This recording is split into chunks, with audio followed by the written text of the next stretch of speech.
Congratulations అని message పెట్టిన మహిళ జీవితాన్ని నాశనం చేసిన జనసేన ఎమ్మెల్యే కోడూరు కీచకు. ఇదే అంశంపైన చర్చించబోతున్నాం. Welcome to big question. మొన్నటి ఎన్నికల్లో రైల్వే కోడూరు ఎమ్మెల్యేగా జనసేనకు చెందిన అరవ శ్రీధర్ విజయం సాధించారు. ఓ వివాహిత కంగ్రాచ్యులేషన్స్ అంటూ ఫేస్బుక్లో మెసేజ్ పెట్టింది. అంతే, ఎమ్మెల్యే గారి ఒంటిలో ఉత్తేజం రెట్టింపైంది. ఫోన్ చేసి మాట్లాడారు, నెంబర్ తీసుకుని టెలిగ్రామ్లో మెసేజ్ చేయాలని చెప్పారు. ఆ తర్వాత నెమ్మదిగా వివరాలన్నీ అడిగి తెలుసుకున్నారు. లొంగ తీసుకోవడానికి ప్రయత్నించారు, కుదరకపోవడంతో బెదిరించారు. కుటుంబాన్ని చిన్నాభిన్నం చేస్తానని భయపెట్టారు. కారులోనే అత్యాచారం చేశారు. 5 సార్లు ఆమెను గర్భవతిని చేశాడు. అబార్షన్ చేసుకోవాలని బెదిరించాడు. వినకపోతే 3 ఏళ్ల కొడుకును చంపేస్తానని హెచ్చరించాడు. భర్తను దూరం చేశాడు. పెళ్లి చేసుకోమంటే కాదు పొమ్మని గెంటేశాడు. ఇతను ఎమ్మెల్యేనా లేక కీచకుడా అని మాత్రం ప్రశ్నించకండి. ఆయన ఎమ్మెల్యే మాత్రమే కాదు సార్, ప్రభుత్వ విప్ కూడా. అందులోనూ జనసేన పార్టీ అధినేత పవన్ కళ్యాణ్ అడుగుజాడల్లో నడిచే నాయకుడు. మనం ఓట్లేసి గెలిపించిన ప్రజాప్రతినిధులు ఏం చేస్తున్నారో తెలుసుకునే టైం మనకు లేదు. మహిళల జీవితాలతో ఆడుకోవడంలో ఎంత బిజీగా ఉంటున్నారో తెలుసుకునే సమయం మనకు లేదు.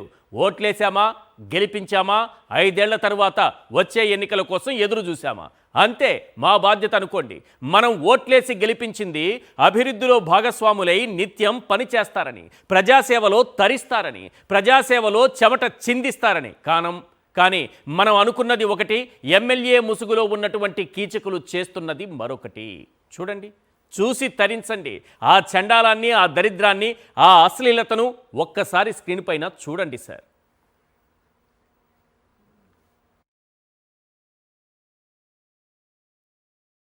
Party MLA, railway Koduru MLA, ప్రజలు ఓట్లేసి గెలిపించిన ప్రజాప్రతినిధి. మనకు కనిపిస్తున్నది అక్కడ ఆయన తల మాత్రమే. కానీ మొత్తం వీడియో బ్లర్ చేసి చూపిస్తున్నాం. ఎందుకంటే పాపం ఆయన ఒంటిపైన నూలు పోగు కూడా లేదు. అది చూపించాలంటే సాధ్యం కాదు. ఇంతకంటే దరిద్రం ఇంకేమైనా ఉంటుందా? ఇంతకంటే అశ్లీలత ఇంకేమైనా ఉంటుందా? ఇక్కడ చూస్తున్నాం చూడండి. బాత్ చేసి వస్తా, ఇంకా ఆ ఛానల్ మనం చదవడం ఎందుకు కానీ ఒకసారి చూడండి. ఆ చాటింగ్లు చూడండి, ఫోన్లో వీడియో కాల్లో మీటింగులు చూడండి.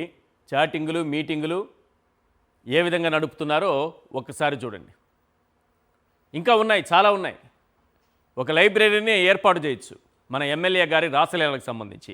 ఆయన స్నానం చేస్తున్నది కూడా ప్రజలు చూడాలి. చూడండి, రైల్వే కోడూరు ఓటర్ మహాశైలారా, రాష్ట్ర ప్రజలారా, ఒక్కసారి ఆ చండాలాన్ని చూసి తరించండి. ఎవరికి కావాలి ఈ వీడియోలు? ఎవరికి కావాలి ఆ దృశ్య కావ్యాలు? ఇవి చూడ్డానికే ఓట్లేసి గెలిపించింది. అక్కడ చూడండి ఏం జరుగుతోందో. ఆ లుంగి ఎప్పుడు జారిపోతుందో తెలియదు. ఇక్కడ బ్లర్ చేశాం, అర్థం చేసుకోవాలి. చూస్తున్నటువంటి వీక్షకులందరూ కూడా అర్థం చేసుకోవాలి. మహిళల ఫోటోలు ఉన్నాయి. ఇది మన ఎమ్మెల్యేలు చేస్తున్నటువంటి తీరు, మన ఎమ్మెల్యేలు ఆడుతున్నటువంటి తీరు. ఇవి మాత్రమే కాదు సార్, ఇంకా చాలా ఉన్నాయి, చాలా ఉన్నాయి. ఆయన గారి శృంగార దృశ్య కావ్యాలు. జస్ట్ కంగ్రాచ్యులేషన్స్ మెసేజ్ పెడితేనే ఒక మహిళా ప్రభుత్వ ఉద్యోగి జీవితాన్ని నాశనం చేశారంటే వీళ్ళు మామూలు మనుషులు కాదు సార్. ధైర్యం, ప్రభుత్వం మాది, అధికారం మాది, పోలీసు వ్యవస్థ మా చేతుల్లో ఉంది, ఎవ్వడూ ఏం చెయ్యలేడన్న ధైర్యం. ఆ బాధితురాలి ఆవేదన, ఆ మహిళ కన్నీళ్లు శాపమై వీళ్ళకి తగలడం ఖాయం. ఏం జరిగిందన్నది ఒకసారి మనం బాధితురాలి మాటల్లోనే విందాం. ప్లీజ్ ఒకసారి ఆ బాధితురాలి బయట ప్లే చేయండి. ఆ వీడియోలో ఉండే ఆ మహిళ నేను రైల్వే కోడూరు కాన్స్టిట్యుయెన్సీలో గవర్నమెంట్ జాబ్ చేస్తూ ఉంటాను.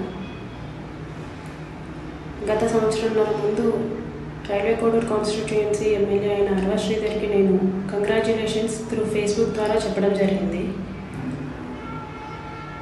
ఆ రోజు నాతో ఆయన చాలాసేపు మాట్లాడి నా నెంబర్ తీసుకొని ఆయన నెంబర్ ఇచ్చి టెలిగ్రామ్లో మెసేజ్ చేయనేసి చెప్పారు. నేను ఎమ్మెల్యే కదా అనేసి గౌరవంతో నేను మెసేజ్ చేయడం జరిగింది. నా గురించి మొత్తం తెలుసుకున్నారు, నా పర్సనల్ డీటెయిల్స్ అన్నీ తెలుసుకున్నారు. నాకు ఎవరెవరు ఉంటారు, నేను ఎక్కడ ఉంటాను, నా ఇల్లు ఎక్కడ, నాతో ఎంతమంది ఉంటారు, ఇవన్నీ తెలుసుకోవడం జరిగింది. నాకు బేసిక్గా అమ్మ నాన్న లేరు. నా భర్త ఇన్ఫోసిస్లో పనిచేస్తారు హైదరాబాద్లో, కాబట్టి నాతో దూరంగా ఉంటూ వచ్చేవారు. నాకు ఒక బాబు ఉన్నాడు 3 సంవత్సరాలు. ఇవన్నీ నేను నా వైవాహిక జీవితం ఇలా ఉంది, నాకు అమ్మ నాన్నలు లేరు అని చెప్పుకుంటూ వచ్చాను. అదంతా తెలుసుకున్నారు. ఆ రోజు నుంచి నాతో ఆయన చెప్తూ వచ్చారు,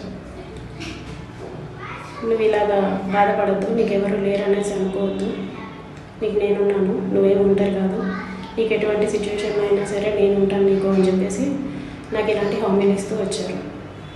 కొద్ది రోజుల తర్వాత కలుద్దామనేసి నాతో అంటూ వచ్చారు. నేనేమో ఫస్ట్లో కలవలేను, నాకు ప్రాబ్లం అవుతుంది అనేసి నేను చెప్తూ వచ్చాను. కొద్ది రోజులకి ఆయన మాట తీరు అంతా మారిపోయింది. నన్ను బెదిరిస్తూ వచ్చారు, నువ్వు ఇప్పుడు కలుస్తావా లేదా, ఇది నా కొడుకు, నా కాన్స్టిట్యుయెన్సీ, నేను ఏమైనా చేయగలను, నీది ఒక చిన్న ఉద్యోగం అని చెప్పి నన్ను భయపెడుతూ వచ్చారు.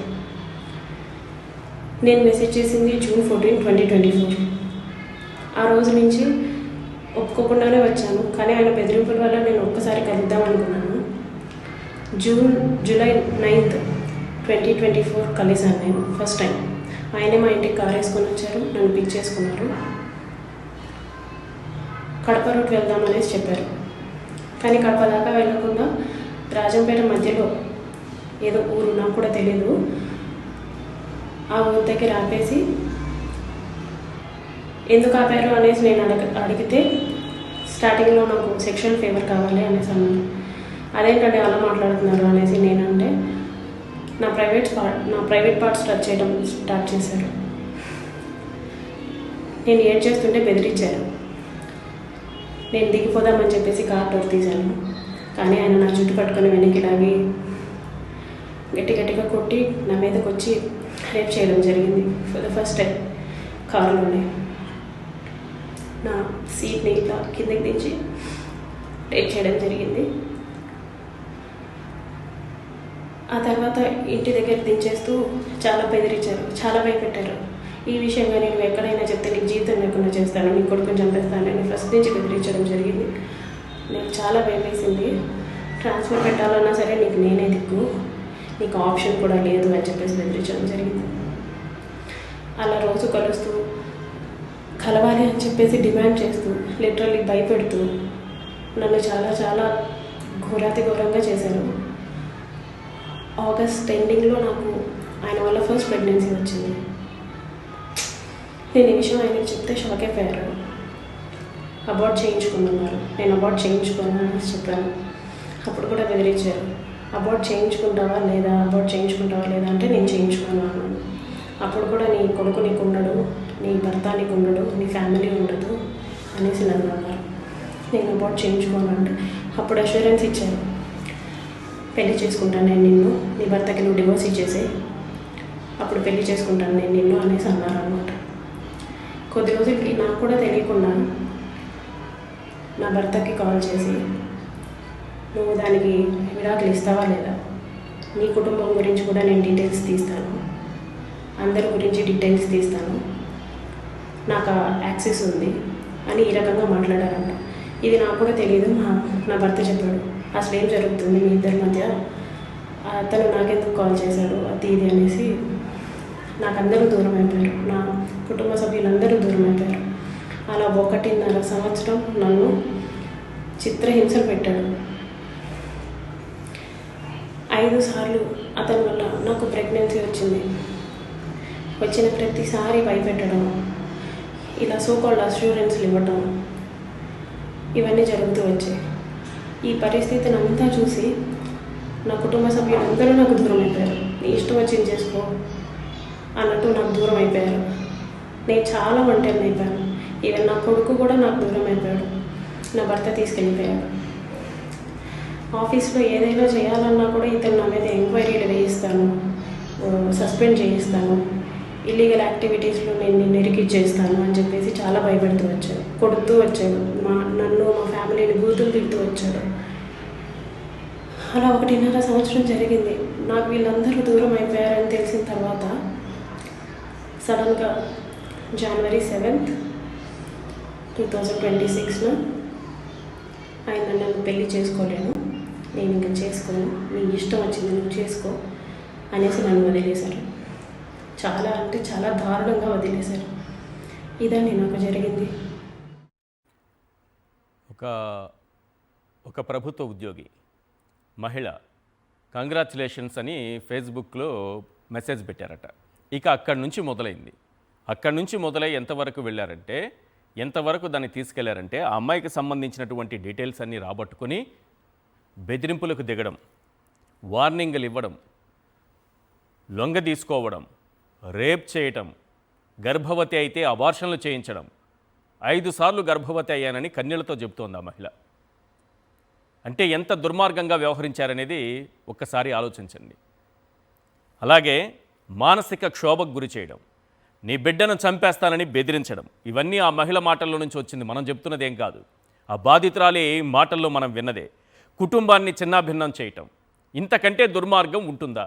మనం ఓట్లేసి గెలిపించినటువంటి ప్రజాప్రతినిధులు చేయాల్సిందేంటి, వీళ్ళు చేస్తున్నదేంటి? ఒకరా ఇద్దరా? టీడీపీ నుంచి తీసుకుంటే లెక్క పెట్టుకుంటూ పోవచ్చు ఎవరెవరు ఏం చేశారన్నది. జనసేన నుంచి అదే పరిస్థితి తయారైంది. ఆడబిడ్డల జోలికి వస్తే తాట తీస్తానన్న పవన్ కళ్యాణ్ గారు ఇప్పుడు ఏం మాట్లాడతారు? సుగాలి ప్రీతి గారి కేసైనా ఒకటే, కోడూరు ప్రభుత్వ మహిళా ఉద్యోగి కేసైనా నాకు ఒకటే అని గాలికి వదిలేస్తారా? పవన్ కళ్యాణ్ గారు ఏం చేస్తారు? హోంమంత్రి అనిత గారు ఏం చేస్తారు? ఏం న్యాయం చేస్తారు? ఈ అంశంపైన ఏం మాట్లాడతారు? ప్రభుత్వం ఎలా స్పందిస్తుంది? ఎందుకు ప్రభుత్వం ఎలా స్పందిస్తుందని అంటున్నానంటే, అతను కేవలం కోడూరు ఎమ్మెల్యే మాత్రమే కాదు సార్, అతను విప్ కూడా, ప్రభుత్వ విప్. ఎంత బాధ్యతాయుతమైన పదవి, ఎంత ఉన్నతమైన పదవి, ఎంత గొప్ప హోదా ఉన్నది. మొత్తం సభ్యులను క్రమశిక్షణలో నడిపించేటటువంటి విప్ హోదాలో ఆ బాధ్యతలు నిర్వహిస్తున్నారు. క్రమశిక్షణకు, పార్టీ సిద్ధాంతాలకు, ప్రభుత్వ రూల్స్కు, అసెంబ్లీ రూల్స్కు, వీటన్నింటికీ అనుగుణంగా పనిచేసేటటువంటి వ్యక్తి. ఎవరు దారి తప్పకుండా, ఏ సభ్యుడు దారి తప్పకుండా చూసుకునేటటువంటి వ్యక్తి. బిల్స్ పెడుతున్నప్పుడు సభ్యులెవరు ఓటింగ్లో క్రాస్ ఓటింగ్ కానీ వేరే రకంగా కానీ వెళ్లకుండా విప్పులిచ్చి ఒక క్రమశిక్షణలో, క్రమ పద్ధతిలో వాళ్ళు నడిపే వ్యక్తి క్రమశిక్షణ తప్పితే, పద్ధతి తప్పితే ఏమనాలి? వీళ్ళకి సంబంధించి బాధితురాలు ఏం చెప్పారో మనం విన్నాం. బాధితురాలు మనతో పాటు జాయిన్ అయ్యారు. అసలు ఏం జరిగింది?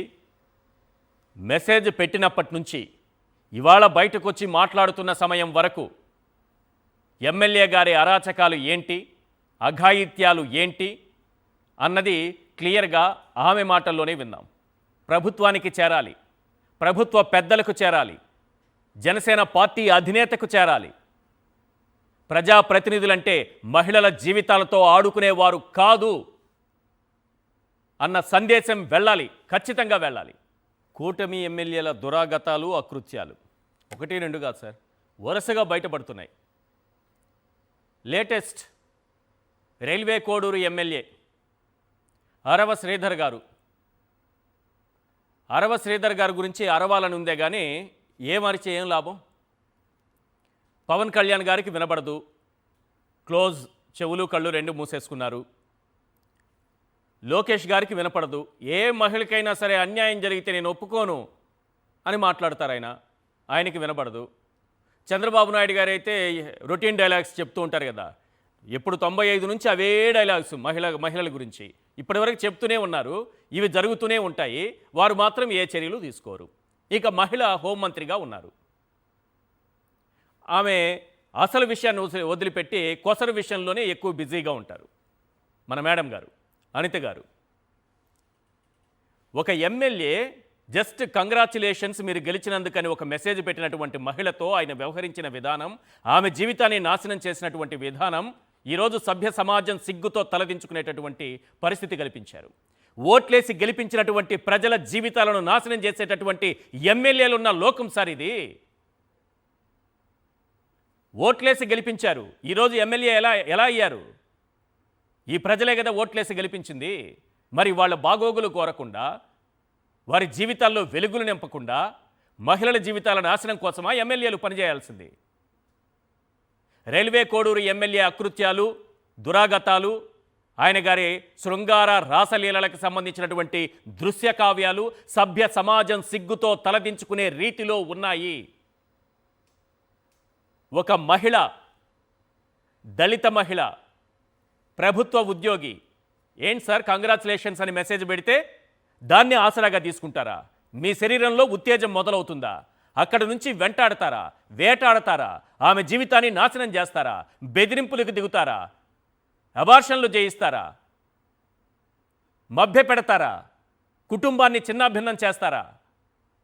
కన్నీళ్లతో ఆమె చెబుతున్నటువంటి మాటలు వింటే ఏ హృదయమైనా సరే ద్రవించుకుపోతుంది. మనతో పాటు జాయిన్ అయ్యారు బాధిత మహిళ, వారితో మాట్లాడదాం. నమస్కారం అండి. చెప్పండి. గట్టిగా మాట్లాడండి, ధైర్యంగా ఉండండి, ధైర్యంగా మాట్లాడండి. ఓకే. మీరు ఆత్మస్థైర్యం కోల్పోతే మిమ్మల్ని చాలా సులభంగా పక్కకు తొలగించేస్తారు. మీరు ఆత్మస్థైర్యంతో నిలబడాలి. ఒక అన్యాయం జరిగినప్పుడు మనం ధైర్యంగా ఆత్మస్థైర్యంతో ముందుకెళ్ళినప్పుడే, అన్యాయాన్ని ఎదిరించినప్పుడే విజయం సాధించగలుగుతాం. గట్టిగా మాట్లాడండి. నేను అడుగుతున్నా మిమ్మల్ని, ఏం చేస్తుంటారు మీరు? మీ జాబ్ ఏంటి? గవర్నమెంట్ ఎంప్లాయీ అన్నారు, ఏంటి?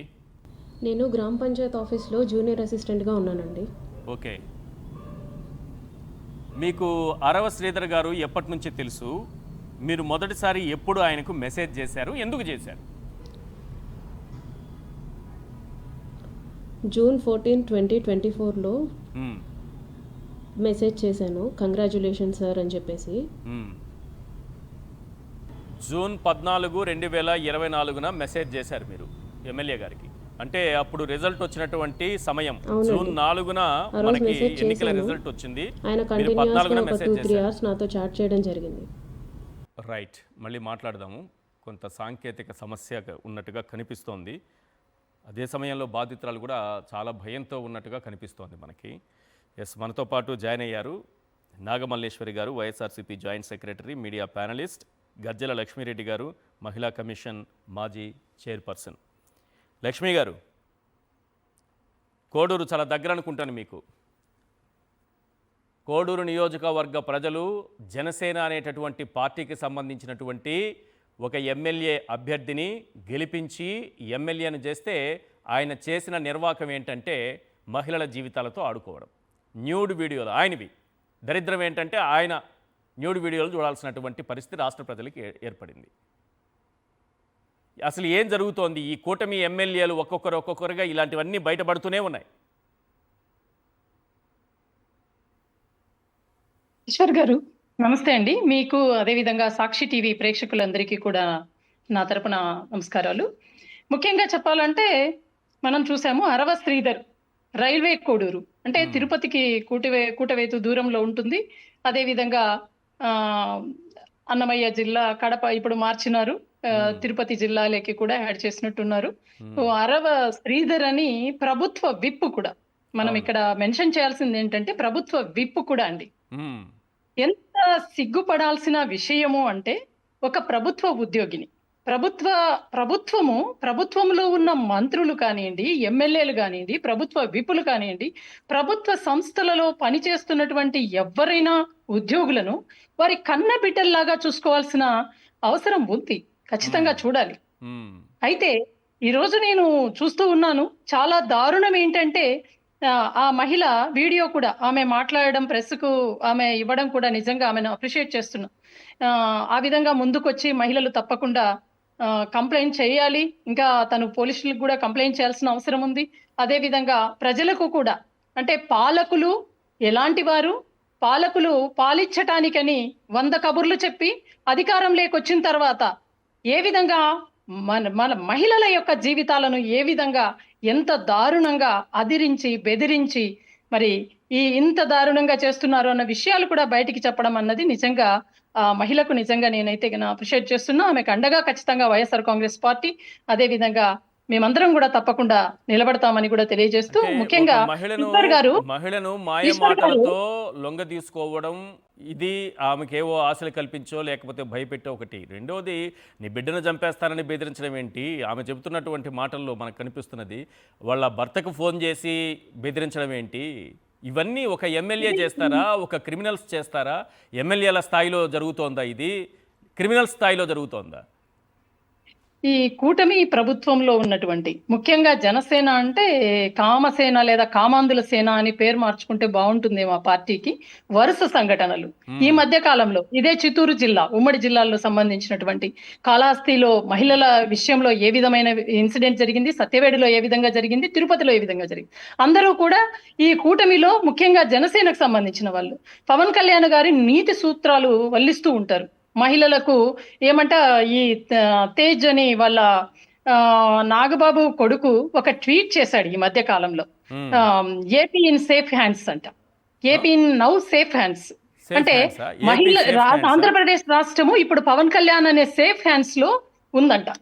ఏ విధంగా సేఫ్ హ్యాండ్స్ లో ఉంది? ఈ రోజు ఆ మహిళ చెప్తోంది తనకు పరిచయం అయ్యాడు, అదే విధంగా నేను కంగ్రాచులేట్ చేశాను, అతను గెలిచాడు కాబట్టి, మా ప్రాంతము ఎమ్మెల్యే కాబట్టి, నేను ఒక ప్రభుత్వ ఉద్యోగురాలిని కాబట్టి నేను అతనికి కంగ్రాచులేట్ చేశాను. దానికి అతను ఇన్స్టాగ్రామ్ లో నాకు మెసేజ్ చేశారు. అదే విధంగా 1.5 సంవత్సర కాలంలో ఆమెను నయానా భయానా ఎంత విషయాలు కూడా ఆవిడ చెప్తూ ఉంటే నిజంగా చాలా బాధాకరం అండి. తన బిడ్డను చంపేస్తానంటూ ఆఖరికి తన భర్తకు ఫోన్ చేసి మీరు విడాకులు ఇవ్వాలి, డివోర్స్ ఇచ్చి తీరాల్సిందే అంటూ వాళ్ళ భర్తనే విధంగా దౌర్జన్యంగా. ఏంటండి ఈ రాష్ట్రంలో అధికారంలో ఉంటే ఎమ్మెల్యేగా గెలిపిస్తే ఈ విధంగా మహిళల యొక్క కాపురాలు కూల్చుతారా? మహిళల యొక్క ఇంటికి సంబంధించినటువంటి బంధువులందరికీ ఆ మహిళ గురించి అంత బెదిరింపులకు పాల్పడతారా? తన బిడ్డను చంపేస్తానంటూ ఏ మాతృత్వమైనా సరే, ఏ తల్లి అయినా సరే తన బిడ్డను, తన సంతతి జోలికి వస్తే ఆ మహిళ నిజంగా ఖచ్చితంగా ఒక రకమైనటువంటి ఇదికి లోనవుతుందండి, భయభ్రాంతులకు లోనవుతుంది. అలాంటి సందర్భాలు కూడా కల్పించిన దౌర్భాగ్యమైనటువంటి ప్రభుత్వము, దౌర్భాగ్యమైనటువంటి నీచమైనటువంటి ఎమ్మెల్యేలు ఈ రాష్ట్రంలో ఉన్నందుకు ఈ మహిళా లోకమంతా సిగ్గుపడుతోందండి.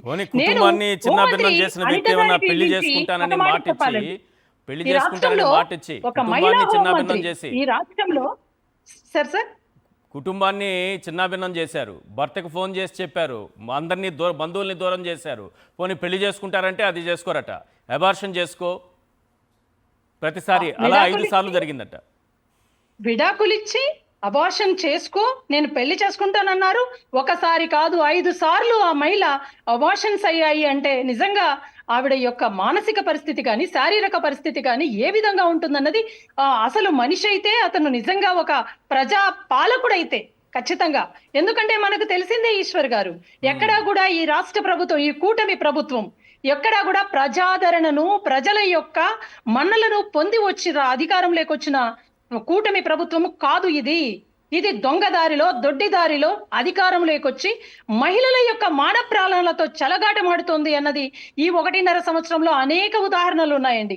ముఖ్యంగా మేము మహిళా కమిషన్, నేను మెంబర్ గా చైర్పర్సన్ ఉన్నప్పుడు ఇదే అనిత గారు ఒకసారి మా మహిళా కమిషన్ ఆఫీస్ కు దండయాత్రగా వచ్చారు.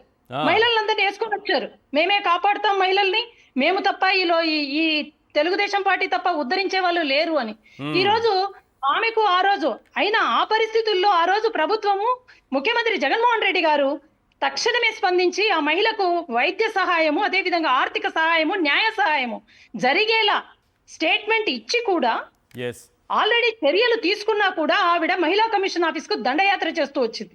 ఈ రోజు నేను అడుగుతున్నా, నేను నా సమక్షంలోనే జరిగిందండి. నేను అడుగుతున్న ఇదే హోమ్ మినిస్టర్ గా ఉండి చర్యలు తీసుకోవాల్సిన స్థానంలో ఉన్న హోమ్ మినిస్టర్ అనిత గారిని నేను ఒకటే ప్రశ్నిస్తున్నా. ఈ రోజు ఏమైంది నీ విచక్షణ? ఏమైంది మహిళల పట్ల నీకున్న ప్రేమ? ఏమైంది నీ బాధ్యత? ఒక మహిళా హోమ్ మినిస్టర్ గా అయ్యుండి రాష్ట్రంలో రోజుకొక ఎక్కడో ఒక చోట అత్యాచారాలు, హత్యలు, మానభంగాలు, మహిళల జీవితాలతో కేవలం ప్రజాప్రతినిధులతో ఆటలాడుతూ ఉంటే ఇంకెవరండి రక్షిస్తారు మహిళల్ని? బాధితురాలు మనకు అందుబాటులోకి వచ్చారు. ఒకసారి మాట్లాడాక మళ్ళీ కంటిన్యూ చేస్తాను మీతో. ఎస్ మేడం, చెప్పండి. మీరు 24 జూన్ 14న ఒక మెసేజ్ చేశానని అంటున్నారు.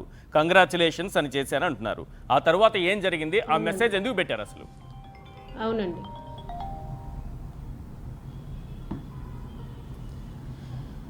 ఆ రోజు మెసేజ్ చేసిన తర్వాత ఎమ్మెల్యే గారు నాతో 2-3 గంటలు చాట్ చేయడం జరిగింది. చెప్పండి. తర్వాత తన ఫోన్ నెంబర్ నాకు ఇచ్చి నా ఫోన్ నెంబర్ తను తీసుకున్నారు. ఇక్కడ వద్దు, టెలిగ్రామ్లో మెసేజ్ చెయ్యి అనేసి నాకు చెప్పారనమాట. ఓకే.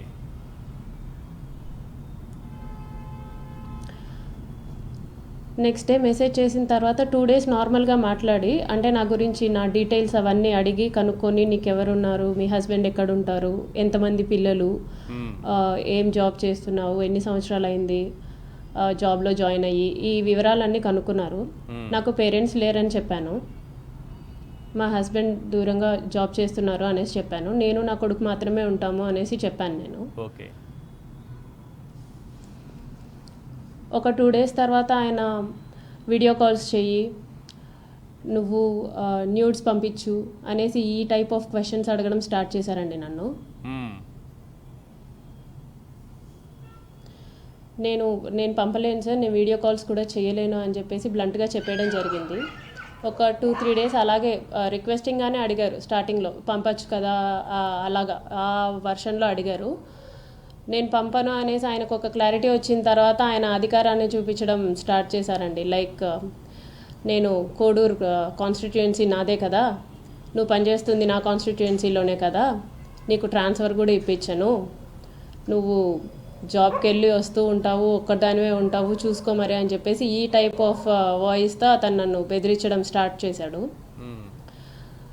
నువ్వు నన్ను కలవాలి, ఎప్పుడు కలుద్దామని చెప్పేసి కూడా అడుగుతూ ఉండేవాడు. ఓకే, చెప్పండి మేడం.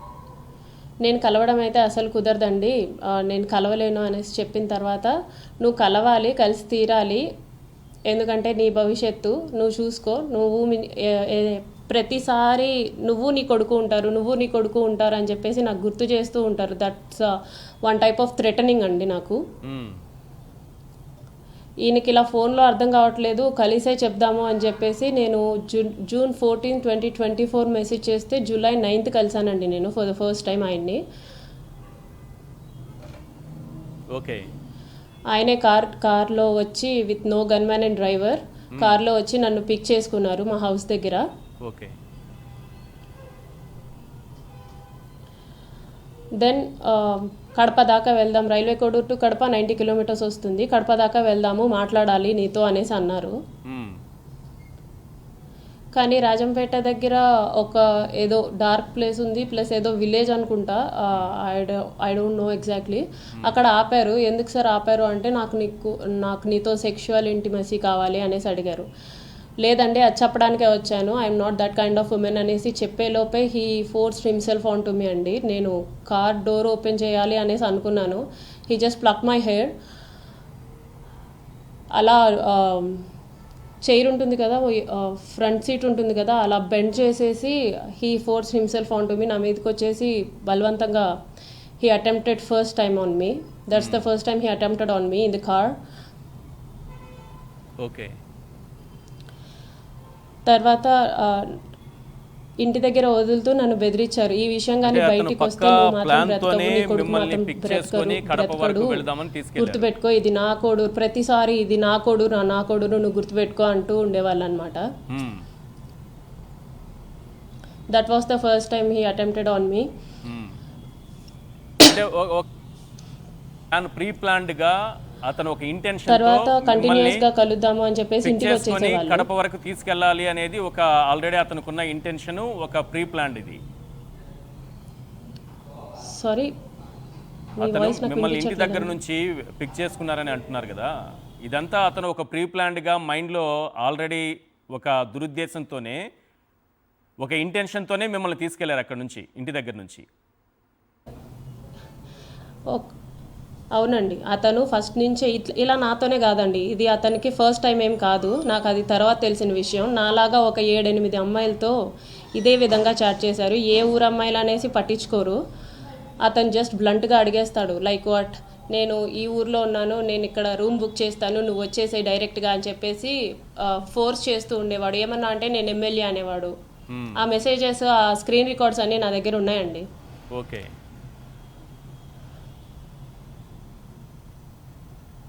ఆ తర్వాత కూడా మీతో అతను ఇదే రకంగా బిహేవ్ చేశాడా? అతను రోజు బయటికి తీసుకెళ్ళడం మానేసి మా ఇంటికి రావడం జరిగింది. ఓకే. నేను కొన్నిసార్లు అయితే ఆ ఫోర్సింగ్ తట్టుకోలేక నేను నా డోర్ లాక్ వేసేసుకొని 5-6 అవర్స్ అతను అలాగే బయట ఉండేవాడు. Whenever I open the door తను అలాగే బయట ఉండిపోయేవాడు అనమాట. అసలు ఒక ఎమ్మెల్యే అనేది కూడా ఆలోచించకుండా నేను డోర్ వేసేసుకొని నేను నిద్రపోయి నేను మర్చిపోయేదాన్ని అసలు ఇతను ఉన్నాడు బయట అనేసి, నాకెందుకు అనేసి. Whenever I open the lock తను అలాగే బయటే ఉండేవాడు, తన కార్ అలాగే కింద ఉండేది. ఒక తను ఎమ్మెల్యే అని మర్చిపోయి 5-6 గంటలు అంటే ఓవరాల్గా ఇప్పుడు 2024 అంటే అతను ఎమ్మెల్యేగా పనిచేసిన సమయం కంటే మీ ఇంటి దగ్గర ఎక్కువ వెయిట్ చేసిన సమయమే ఎక్కువ ఉన్నట్టుంది నాకు తెలిసి. ఎగ్జాక్ట్లీ అండి, obviously I know it for sure. అన్ని గంటలు వెయిట్ చేసిన తర్వాత మీరు డోర్ తీస్తే ఏమనేవాడు? డోర్ తీసేదాన్ని కాదండి. అతను అలా కొన్నిసార్లు అలాగే వెళ్ళిపోయేవాడు. దాని తర్వాత మళ్ళీ బెదిరించేవాడు, నువ్వు ఇంత చేస్తావా నన్ను అని చెప్పేసి నన్ను మా ఫ్యామిలీని బూతులు తిట్టేసి నేను బ్లాక్ చేశాను. వాట్సాప్లో బ్లాక్ చేస్తే ఇన్స్టాగ్రామ్లో బ్లాక్ చేస్తే ఫేస్బుక్ అని చెప్పి దొరికినప్పుడల్లా నన్ను నా ఫ్యామిలీని తెగ తిట్టేవాళ్ళు,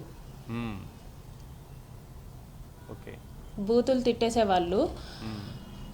ఆ మెసేజెస్, ఆ చాట్ కూడా నా దగ్గర ఉంది. ఓకే.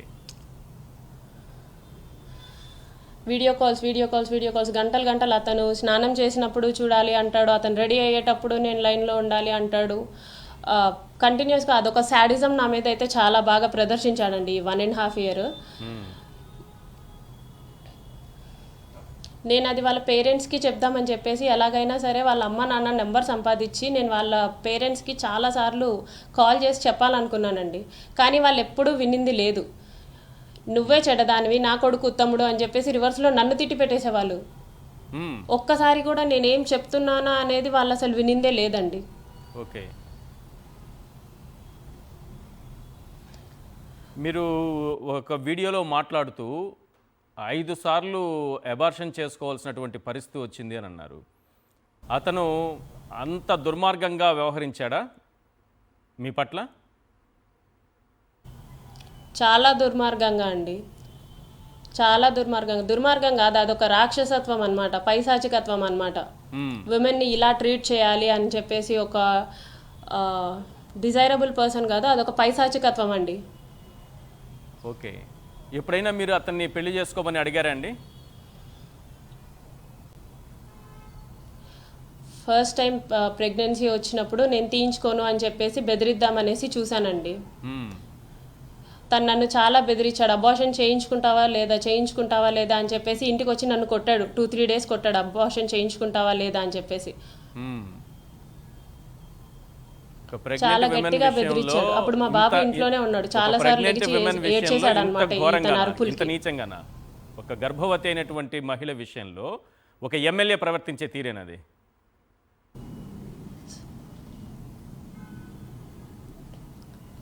తర్వాత నేను ఇలా కన్విన్స్ అవ్వట్లేదు అని చెప్పేసి అష్యూరెన్స్ లాగా ఇచ్చాడు. లైక్ వాట్, నువ్వు నీ భర్తకి డివోర్స్ ఇచ్చేసేయి, నేను పెళ్లి చేసుకుంటాను, నువ్వు ఎలాగ నీ భర్తతో దూరంగానే ఉన్నావు కదా అని చెప్పేసి that type of emotional assurance ఇవ్వడానికి ట్రై చేశాడు.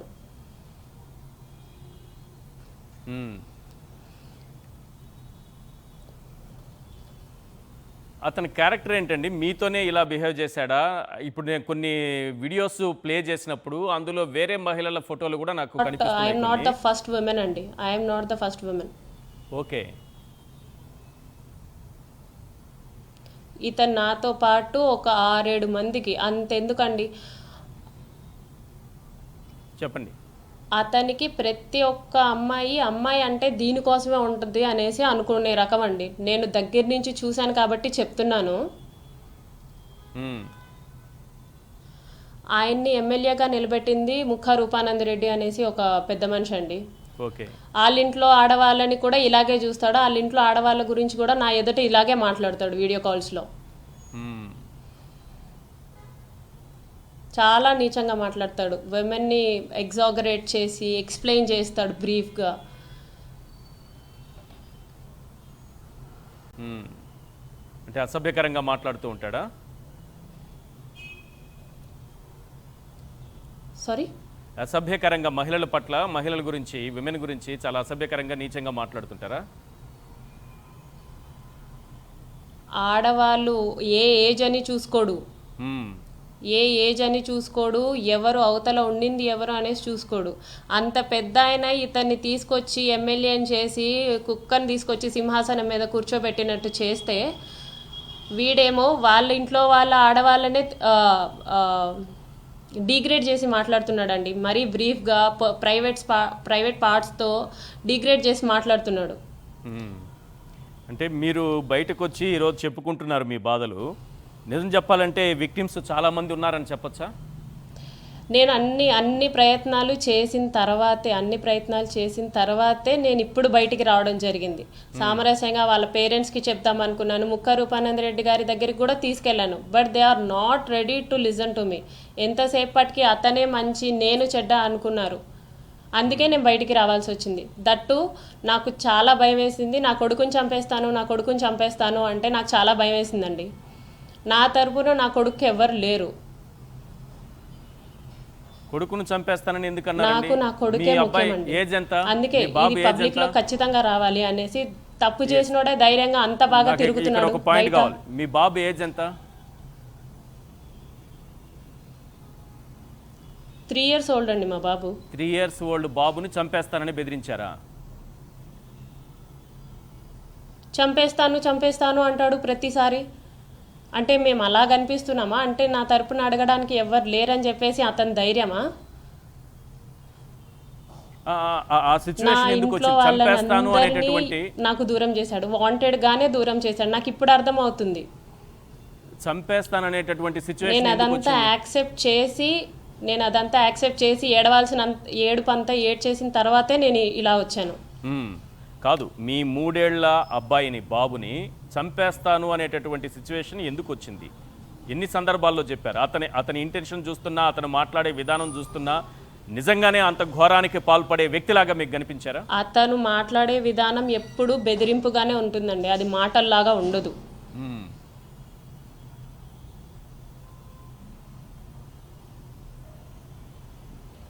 మీ ఫ్యామిలీలో ఎలాంటి డిస్టర్బెన్స్ వచ్చిందండి? అతని బిహేవియర్తో, లేకపోతే అతను ఫోన్ చేసి మీ హస్బెండ్కి చెప్పడం కానీ, వీటితో ఎలాంటి డిస్టర్బెన్స్ వచ్చాయి మీకు? మా ఆఫీస్లోనా? మీ ఫ్యామిలీలో?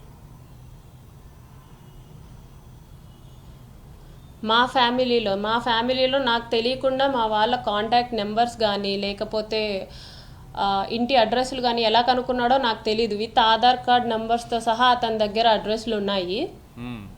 నాకు తెలియకుండా మా హస్బెండ్కి ఫోన్ చేయడం, మా హస్బెండ్ వాళ్ళ అక్కకి 11:30 ఆ టైంలో కాల్ చేశాడు ఒకసారి. ఆ టైంలో కాల్ చేసి బెదిరింపులు, మా హస్బెండ్కి విడాకులు ఇచ్చేసేయి నువ్వు, దానికి నేను పెళ్లి చేసుకుంటాను అని చెప్పేసి బెదిరింపులు. ఏమన్నా అంటే తెలుసు కదా మీరు నేను చెప్పింది చేయకపోతే ఏం జరుగుతుందో తెలుసు కదా అనేసి బ్లంట్గా ఒక వర్డ్ వాడేస్తాడండి, చాలా పొగరుగా.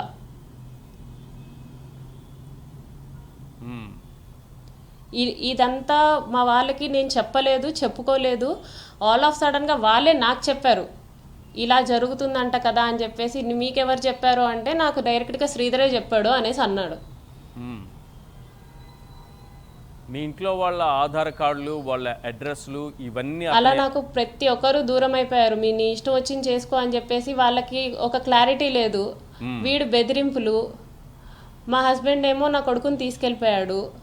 నేను చాలా ఒంటరిని అయిపోయాను, ఐసోలేటెడ్ అయిపోయానండి మొత్తానికి. అతను కావాలనే చేశాడు. దీన్నేంటి నేను పెళ్లి చేసుకునేది, దీనికి అందరికీ దూరం చేసేస్తే, ఉన్న వాళ్ళు కూడా ఉన్న కొంతమంది కూడా దూరం చేసేస్తే దీన్ని నేను వదిలేయచ్చు అని చెప్పేసి వాంటెడ్గానే అందరి నుంచి నన్ను దూరం చేసేసాడు. మీ ఫ్యామిలీ మెంబర్స్కి సంబంధించినటువంటి ఆధార్ కార్డులు కానీ, అడ్రస్లు కానీ, ఫోన్ నంబర్లు కానీ ఇవన్నీ అతని చేతికి చిక్కాయి అంటే అతను అధికార దుర్వినియోగానికి కూడా పాల్పడినట్టే కదా? అంతే కదండి. అతని ఇన్ఫ్లుయెన్స్ని వాడే కదా వాళ్ళ నెంబర్స్ అన్నీ తీసుకున్నాడు. మీ హస్బెండ్కి ఎప్పుడు తెలిసింది? ఆయన ఏమన్నారు? ఈ ఎమ్మెల్యే మీ హస్బెండ్తో ఏం మాట్లాడారు, ఏమని బెదిరించారు? నాకు యాక్చువల్లీ తెలియకుండా కాల్ చేశాడండి మా హస్బెండ్. నాకు తర్వాతే చెప్పాడు ఏం జరుగుతుంది అసలు రైల్వే కోడూరులో, నువ్వేం చేస్తున్నావు అంటే అతని దగ్గర నేను ఏడ్చేశాను. అతనికి తెలిసి కూడా ఒక 2-3 months అవుతుంది అంతే. ఓకే. ఆయనే నాకు ఫోన్ చేశాడు. శ్రీధర్ కూడా నాకు చెప్పలేదు, ఇలా మీ హస్బెండ్కి నేను కాల్ చేశాను, మీ హస్బెండ్ వాళ్ళ అక్కకి నేను కాల్ చేశాను అని చెప్పి శ్రీధర్ కూడా నాకు చెప్పలేదు. మా వాళ్ళే నాకు చెప్పి నీ ఇష్టం వచ్చింది చేసుకో, నువ్వు అక్కడ ఏం చేస్తున్నావు మాకు తెలియదు కదా అని చెప్పేసి నన్ను వదిలేశారు. ఇలా జరిగింది అనేసి అంటే ఏ హస్బెండ్ ఉండరు కదండి. నా బాబుని ఇలా చంపేస్తాను అనేసి అంటున్నాడు అని చెప్పిన తర్వాత నా బాబుని తీసుకెళ్ళిపోయాడు. నా దగ్గరే సేఫ్ వాడు నీ దగ్గర కంటే అనేసి. ప్రతి మహిళ నేను విషయంలో చాలా ఒంటరిదాన్ని అయిపోయాను. January 7th వచ్చేసి చెప్పండి మేడం ప్లీజ్. అతను ఇంకా నన్ను పెళ్లి చేసుకోను, నువ్వు ఎవరికి చెప్పుకుంటావో చెప్పుకో, నువ్వేం చేసుకుంటావో చేసుకో అని చెప్పేసి నాకు చెప్పడం జరిగింది. అంటే ఆ తర్వాత నుంచి తన ఫోన్ నెంబర్స్ అవన్నీ ఆఫ్ చేసేసాడు. తను నాతో కాంటాక్ట్లో కూడా రాలేదు అప్పటి నుంచి ఇప్పటిదాకా. నేను వాళ్ళ ఊరికి 7-8 సార్లు వెళ్ళానండి. ఏంటిది, ఎందుకు ఇలాగా 1.5 సంవత్సరం నువ్వు నాకు నరకం చూపించావు, ఇప్పుడేమో బ్లంట్గా నీ ఇష్టం వచ్చినట్టు నేను చేసుకోను అనేస్తే నేను ఎవరి దగ్గరికి వెళ్ళాలి, అసలు నేను ఒంటరిగా ఎలా ఉండాలి, అందరినీ దూరం చేసేసావని ఈ క్వశ్చన్స్ అడగడానికి వెళ్ళానండి నేను. ఓకే. కానీ ముఖం కూడా చూపించడానికి రెడీగా లేడు. అంటే ఏం చేసుకుంటావో చేసుకో ఆఫీస్ రూమ్లో 2-3 hours నన్ను కూర్చోబెట్టి అతని పనులు అతను చూసుకుంటున్నాడు. కానీ నేను వచ్చాను కనీసం మాట్లాడదామని కూడా నన్ను అసలు పట్టించుకోలేదు. ఒక పీస్ ఆఫ్ షిట్ లా చూశాడు నన్ను. ఇక్కడ నాకు ఒక డౌట్ వస్తుంది. ఏం చేసుకుంటావో చేసుకో గారికి తెలుసు, వాళ్ళ ఇంట్లో అందరికీ తెలుసు. రైట్. ఏం చేసుకుంటావో చేసుకో అని అనడం వెనుక అతని ధైర్యం ఏంటి? అతను ఒక ఎమ్మెల్యే చూసారండి. అతను ఒక ఎమ్మెల్యే. ఏం చేసుకుంటావో చేసుకో అంటే ప్రజలకి రెస్పాన్సిబిలిటీ. అతను ఈ ప్రభుత్వంలో ఒక బాధ్యతాయుతమైన పదవిలో ఉండేటటువంటి వ్యక్తి. ఏం చేసుకుంటావో చేసుకో అని అనడం వెనుక అతని ధైర్యం ఏంటి? అతని వెనుక ఇంకెవరైనా ఉన్నారా, లేకపోతే మొండిగా నాకేం కాదులే ఎవరేం నన్ను చేయలేరనే మొండి ధైర్యం? కాబట్టే కదండి అతని ధైర్యం. అతన్ని నిలబెట్టిన రూపానందరెడ్డి గారు ఉన్నారు, ఆయనకి చెప్పాలని నేను చూశాను. అతనికి విషయం మొత్తం తెలిసి నన్ను ఇగ్నోర్ చేస్తున్నారు అంటే నా తరపున ఎవరు అడగడానికి లేరనే కదండి.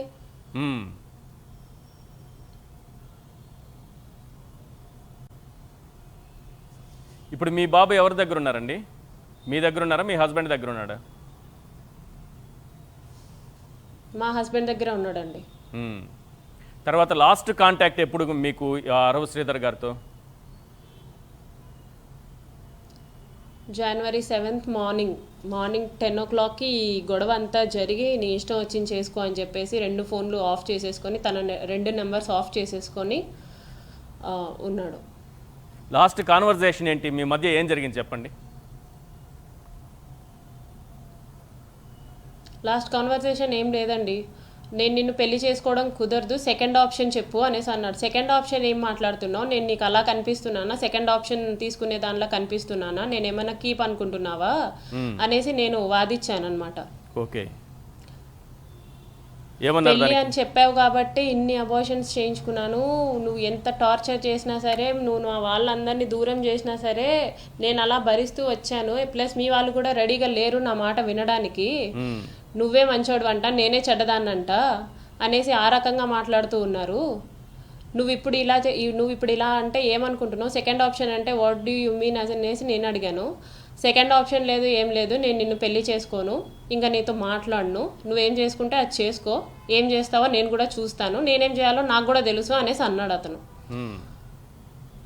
అదే చివరి మీ మధ్య జరిగినటువంటి కాన్వర్జేషన్, అదే చివరిది. దాని తర్వాత ఇంకా ఫోన్ స్విచ్ ఆఫ్, తన మెసెంజర్ అదంతా డిస్కనెక్టెడ్ అండి. ఆ క్షణంలో మీరు ఏం డిసైడ్ చేసుకున్నారు? ఆ తర్వాతే నేను వాళ్ళ ఇంటికి వెళ్ళి ఎలాగా ఫోన్లు పనిచేయట్లేదు, కనీసం ఈ పెద్ద ఆయనతో అయినా మాట్లాడదాము, ఇలా జరుగుతుంది అనేసి చెప్దాము అనేసి నేను అనుకున్నాను. కానీ ఆ పెద్ద ఆయనతో సహా ఎవ్వరూ నా మాటలు వినడానికి రెడీగా లేరు. వాళ్ళందరికీ ఫోన్లు చేశాను. రూపానంద రెడ్డి గారికి ఫోన్ చేశాను, వాళ్ళ ఆవిడకి ఫోన్ చేశాను, వాళ్ళిద్దరు కొడుకులకి ఫోన్ చేశాను, వీళ్ళ అమ్మా నాన్నకి ఫోన్ చేశాను. వీళ్ళమ్మ ఏకంగా ఈ విషయం జరిగిన తర్వాత తన ఇంట్లో చెప్పినట్టున్నాడు, ఇలా నేను మాట్లాడడం మానేశాను అని చెప్పేసి. ఆవిడ వెంటనే వాళ్ళ కొడుకుని సేవ్ చేసుకోవాలని చెప్పేసి నా మీద రైల్వే కోడూరు పోలీస్ స్టేషన్లో ఎఫ్ఐఆర్ ఫైల్ చేయించారు. నేను వాళ్ళ కొడుకుని బ్లాక్మెయిల్ చేస్తున్నానంట. ఓకే, అలా నా మీద ఒక ఫేక్ ఎఫ్ఐఆర్ని ఫైల్ చేయించింది ఆవిడ, వాళ్ళమ్మ, శ్రీధర్ వాళ్ళమ్మ. నేను ఎన్నిసార్లు వాళ్ళకి చెప్పాలని చూశానో, ఎన్నిసార్లు వాళ్ళకి నేను ఫోన్లు చేసుకున్నానో నాకే తెలుసు. మీ కొడుకు ఇలా చేస్తున్నాడు, మీ కొడుకు ఇలా చేస్తున్నాడు అని చెప్పేసి ఎన్నిసార్లు ఫోన్ చేశానో నాకు తెలుసు. ఆవిడ ఎఫ్ఐఆర్ ఫైల్ చేసినంత మాత్రాన when it comes to enquiry అది అన్నీ బయటకు వస్తాయండి. నాకు దాని గురించి భయం లేదు. కాకపోతే కొడుకులాగా అనేసి నేను చెప్తున్నా కూడా అసలు ఏంటి విషయం, ఒక అమ్మాయి బయటకు వచ్చి ఇలా చెప్తుంది అంటే ఎవరికి సరదా కాదు కదండి. ఫ్యామిలీస్ అన్నీ వదిలేసి బజార్కి ఎక్కి ఇలా చెప్పాలంటే బాధించబడ్డాను కాబట్టే నేను బయటికి వచ్చాను. వాడు అంత తప్పులు చేసి అంతమంది అమ్మాయిలతో అన్ని రకాలుగా వేషాలు వేసి నా జీవితం ఇలా చేసేసి ఇప్పుడు గవర్నమెంట్ ప్రోగ్రామ్స్ ప్రోటోకాల్స్ అనుకుంటూ ధైర్యంగా తిరిగేస్తున్నాడు. వాడి డార్క్నెస్ ఎవరికి తెలీదు, వాడికంటూ ఒక డార్క్ వరల్డ్ ఉందనేసి ఎవరికి తెలీదు. అలాంటి వాడు సమాజానికి పనికిరాడండి. ప్లస్ నా కొడుకుని చంపేస్తాననేసి అంటున్నాడు వాడు. నా కొడుకు ఏం చేశాడండి మధ్యలో? నేనేం చేశాను అసలు? ఇంతకుముందు శ్రీధర్ అనేవాడు నాకేమైనా తెలుసా? నాకేమైనా గ్రడ్జ్ ఉందా? అసలు నేను లోకలే కాదండి, నాది రైల్వే కోడూరే కాదు, జాబ్ కోసం వచ్చాను నేను. ఇన్స్టాగ్రామ్లో అమ్మాయిని వదలడు, ఫేస్బుక్లో అమ్మాయిని వదలడు. ఇది అంతెందుకండి, వాళ్ళ పార్టీలో అత్యంత ముఖ్యమైన వ్యక్తి తాతంశెట్టి నాగేంద్ర అనే అతని గురించి, అతన్ని చేసిన పక్క పనుల గురించి నాతో షేర్ చేయడం జరిగింది ఫోన్లో.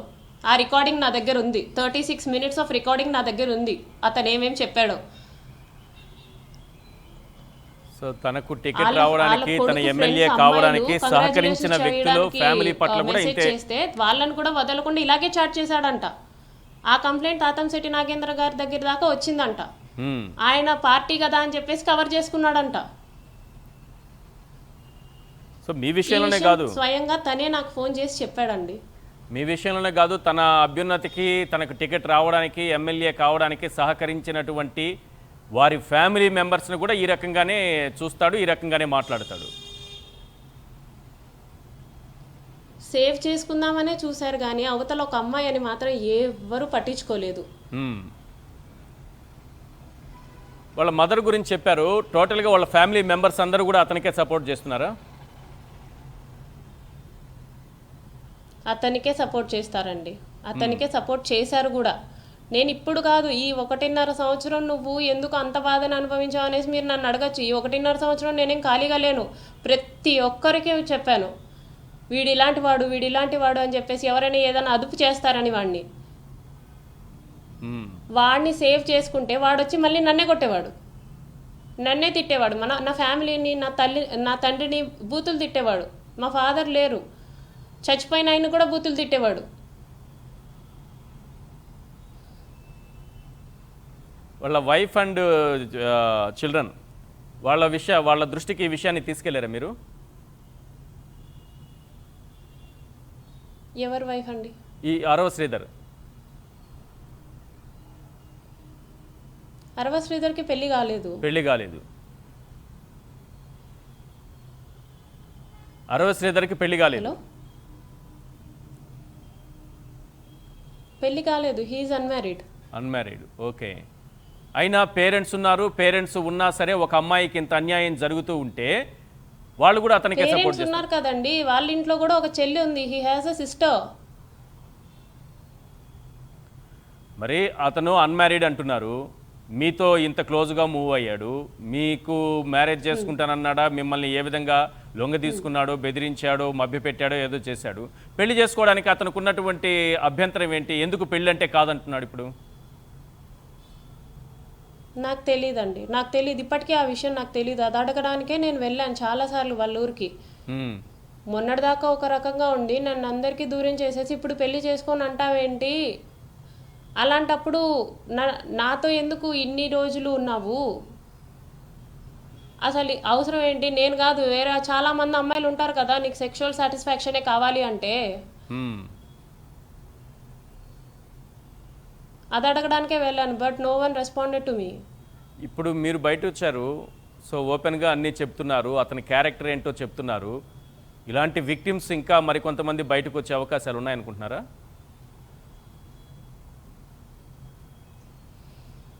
విక్టిమ్స్ బయటికి వస్తారో రారో తెలియదు, కానీ వాళ్ళతో జరిగిన చాట్, ఆ కాన్వర్జేషన్స్, అలా రూమ్ బుక్ చేస్తాను రూమ్కి రా అని చెప్పేసి అవతల వాళ్ళతో మాట్లాడిన మాటలు, మ్మ్. అవన్నీ నా దగ్గర అయితే ప్రూఫ్స్ ఉన్నాయి. కానీ అవతల వాళ్ళు వచ్చి సాక్ష్యాలు చెప్తారో లేదో నాకు తెలియదండి. రైట్. అయితే ఇప్పుడు అది ఇతని అకౌంట్ నుంచే నేను స్క్రీన్ రికార్డ్ చేసుకున్నాను. ఎస్, శ్రీధర్ గారి పేరెంట్స్ ప్రెస్ మీట్ పెట్టి తప్పంతా మీ వైపే ఉందని మిమ్మల్ని బ్లేమ్ చేస్తున్నారు. ప్రెస్ మీట్ జరుగుతోంది, మిమ్మల్ని బ్లేమ్ చేస్తున్నారు, మీరే తప్పు వాళ్ళు చేశారు ఆల్రెడీ అంటున్నారు. ప్లాన్డ్ గానే బ్లేమ్ చేస్తున్నారండి నన్ను. వాళ్ళు ఆల్రెడీ ప్లాన్ చేసుకున్నారు కాబట్టే నా మీద వెళ్ళి ఎఫ్ఐఆర్ కంప్లైంట్ ఇచ్చారు. మ్మ్. ఇమీడియట్లీ 8th, 9th ఇచ్చారు, జనవరి 8th, 9th ఇచ్చారు నా మీద ఎఫ్ఐఆర్. ఓకే.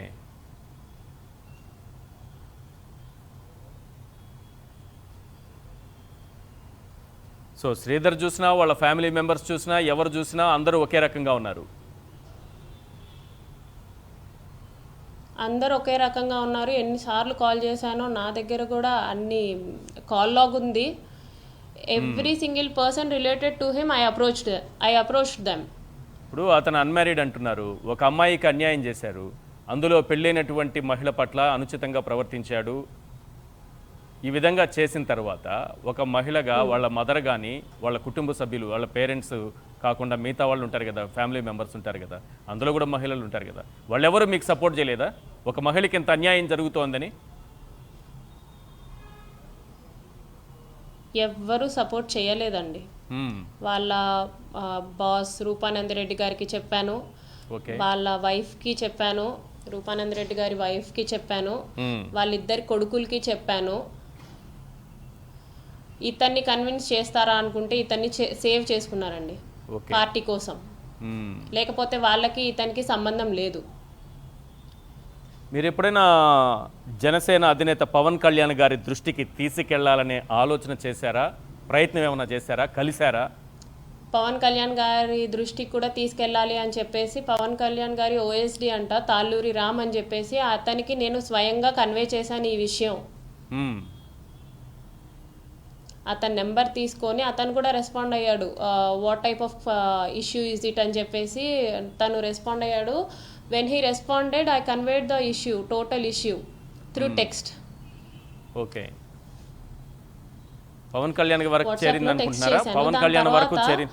మేము ఈరోజు నైట్ అప్రోచ్ అయితే వాళ్ళు నెక్స్ట్ డే ఒక లెటర్ రిలీజ్ చేశారండి. లైక్ వాట్ మాకు పార్టీతో సంబంధం లేదు, ఈ వివాహేతర విషయాలు ఆర్ సంథింగ్ అని చెప్పేసి రాసి రిలీజ్ చేశారు. సో అక్కడ కూడా నాకు క్లారిటీ వచ్చింది ఏంటి అంటే వీళ్ళు సేవ్ చేసుకోవడానికే ట్రై చేస్తున్నారు. Whenever we approach them for a positive discussion, వాళ్ళు అతన్ని సేవ్ చేసుకోవడానికే చూస్తున్నారు. అసలు ఈ అమ్మాయి ఏం చెప్పడానికి ట్రై చేస్తుంది అని కూడా వాళ్ళు కనీసం ఒక నిమిషం ఇవ్వాలి కదా నాకు. రైట్. ఇక్కడ ఒక విషయం మాట్లాడుకోవాలి. మీరు చెప్పినట్టుగా మీరు ఆ ఓఎస్డీని కలిసి విషయం చెప్పిన తర్వాత ఈ విషయం బయటకు రాగానే జనసేన నుంచి ఒక ప్రెస్ నోట్ వచ్చిందండి. వాట్సాప్ టెక్స్ట్ చేశాను నేను. ఎస్, 22/01/2026 మొన్న ఒక వారం రోజుల క్రితం ఒక ప్రెస్ నోట్ వచ్చింది మీరు చెప్పినట్టుగానే. అందులో చాలా క్లియర్ గా రాశారు. ఒకసారి స్క్రీన్ పైన అది డిస్ప్లే చేయండి ఆ లెటర్ని. వివాహేతర సంబంధాల రచన కూడా పార్టీపై రుద్దాలని మార్గాలను అన్వేషిస్తున్నాయి. ఎవరు అన్వేషిస్తున్నారంటే ఇది ఏదో చెప్తున్నారు ఆయన, కొందరు వ్యక్తుల మధ్య జరుగుతున్న ఘర్షణలు, ఆర్థిక లావాదేవీలు, మానసిక బలహీనతలు. దీన్ని చాలా సింపుల్గా మానసిక బలహీనత. ఈ బలహీనతను మాత్రం వాళ్ళు ప్రజల మీదకు వదిలేస్తారు, కానీ దాన్ని మాత్రం ఎవరు పార్టీని క్వశ్చన్ ఒక చేయకూడదు. అమ్మాయి ఎవరైనా సరే తెలుసుకోవాల్సింది ఏంటంటే, ఒక అమ్మాయి సిగ్గు వదిలి మీడియా ముందుకి రాదు అంటిల్ షీ సఫర్.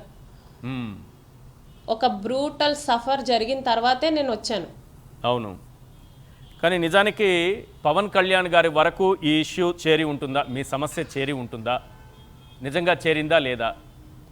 ఈ ప్రశ్న చూస్తే మీకైతే చేశారు ఏమనిపిస్తుంది? అంటే అది పవన్ కళ్యాణ్ గారి అనుమతి లేకుండా చెయ్యరని చెప్పేసి నేను అనుకుంటున్నాను. సో మీకు న్యాయం చేయడానికంటే కూడా అతన్ని రక్షించుకోవాలనే ఆలోచనతోనే ఈ ప్రెస్ నోట్ రిలీజ్ చేశారు, అంతేనా? ఆబ్వియస్లీ సేవ్ చేసుకుంటున్నారు కదండి, సేవ్ చేసుకుంటున్నారు. మా ఎమ్మెల్యే మా పార్టీ అని చెప్పేసి సేవ్ చేసుకుంటున్నారు. కాకపోతే వాళ్ళు కూడా తెలుసుకోవాల్సిన విషయం ఏంటంటే, ఇతను ఈ ఎమ్మెల్యే అనే ఒక బ్యాడ్జ్ ఉంది కాబట్టే రెచ్చిపోతున్నాడు. మీరు అనేవాళ్ళు అరవ శ్రీధర్ని ఇంట్రొడ్యూస్ చేయకపోతే అతని స్థాయి అంటే అతనికి తెలుసు. సో జనసేన నుంచి మీకు ఏ సపోర్టు లభించదు, పవన్ కళ్యాణ్ గారు మీకు సపోర్ట్ చేయరు, మీకు న్యాయం చేయాలన్న ఆలోచన కూడా చేయరు అనిపిస్తుందా ఈ ప్రెస్ నోట్ చూశాక? గురించి తెలిసి వాళ్ళలో వాళ్ళు మందలించి నాకు ఏదైనా న్యాయం చేస్తారని చెప్పేసి వాళ్ళని అప్రోచ్ అవ్వడం జరిగింది. ఓకే, వాళ్ళు whenever they turned on to me, నాకు అర్థమైంది he is they every entire person in the party is trying to save their person, అంతే. సో మరోసారి గట్టిగా ప్రయత్నిస్తే పవన్ కళ్యాణ్ గారు ఏమన్నా రెస్పాండ్ అయ్యి మీకు న్యాయం చేస్తారనుకుంటున్నారా?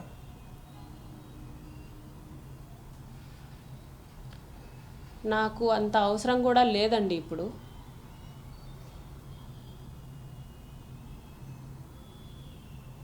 మీకు నమ్మకం లేదా అయితే? నాకు నమ్మకం లేదండి, నాకు ఇంకా నమ్మకం లేదు. ఎస్, మీరు అలాగే లైవ్లో ఉండండి.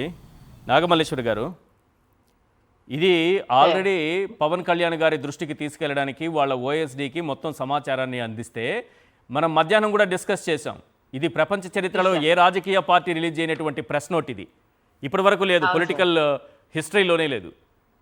ఏంటి మీ మానసిక బలహీనతలు, వీటిని కొంచెం జాగ్రత్తగా బయటపడకుండా చూసుకోండి. మీరు చేసే పనులు అయితే చేయండి, కానీ బయటపడకుండా చూసుకోండి. బయటపడితే పార్టీకి ఇబ్బంది, ప్రతిపక్షాలు క్వశ్చన్ చేస్తాయి. మీరు చేసే పనులు మాత్రం చేయండి అన్నట్టుగా ఈ లెటర్ కనిపిస్తోంది.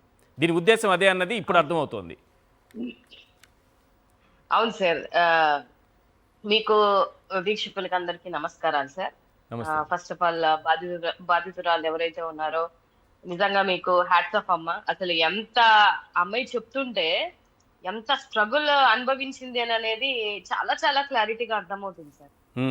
అమ్మాయి ఎంతో పెయిన్ అనుభవించి ఒక పక్క వాళ్ళ పేరెంట్స్ కి చెప్పి ఇంట్లో వాళ్ళు వదిలేసి కొడుకుని పట్టుకొని పోయి తర్వాత పార్టీకి సంబంధించిన పెద్దలు ఎవరైతే సీట్ ఇప్పించారో వాళ్ళకి చెప్పి లేదు అట్లీస్ట్ ఆ పార్టీకి సంబంధించినటువంటి నాయకుడు పవన్ కళ్యాణ్ గారు ఉన్నారు, ఆయనకన్నా చెప్తే ఏమన్నా న్యాయం జరుగుతుందేమో అనుకొని ఆ బిడ్డ చెప్పిన తర్వాత ఆ లెటర్ వచ్చిందని ఇప్పుడు అర్థమవుతుంది మనకి.